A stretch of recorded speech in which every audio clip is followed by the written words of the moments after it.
The concert had ended, but something horrendous was about to begin. Oh my God. What just happened? The confusion, What's going the on? carnage of that night was slowly emerging. Oh my God! Thousands scrambled for the exits, rushing into the train station adjacent to the arena. At several hospitals across Greater Manchester, including Stepping Hill, dozens of staff rushed back to work to treat the injured. Among them, Dr. Colin Wasson, who performed life-saving emergency operations. Pulling pieces of metal, nuts and bolts out of real patience, and knowing that that had been done purposefully by somebody intent to hurt, it really did pull us all up short. Very difficult thing to see. But in all honesty, on the night we had a job to do, and we stayed focused on that job. But it was difficult to ignore that that was a purposeful act. A&E matron Charlotte Brownhill recalls the toughest night of her career.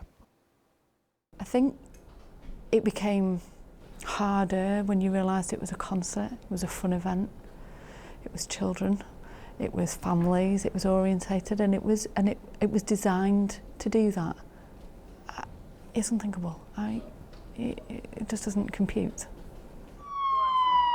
As you came in, unfortunately, the casualties were being brought out still. People still walking around in a daze, uncertain what had really happened.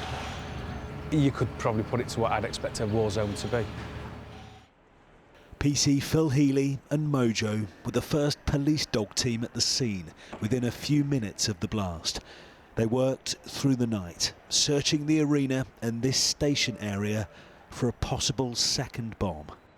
Because people have obviously literally run for their lives, they've dropped everything.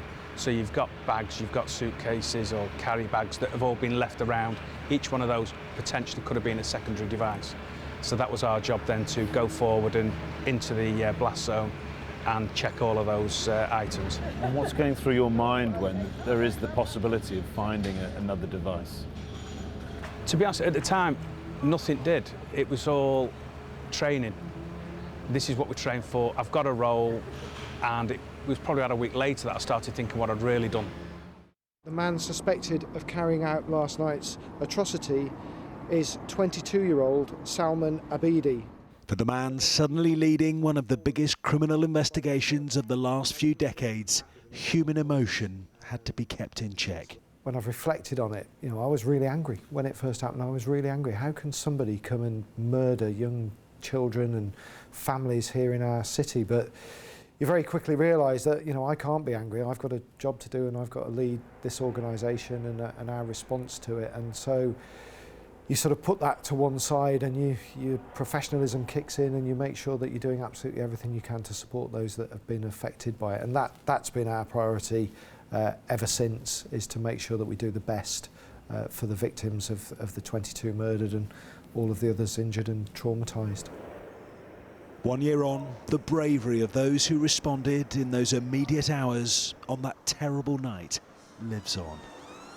Julian Drucker, 5 News, Manchester.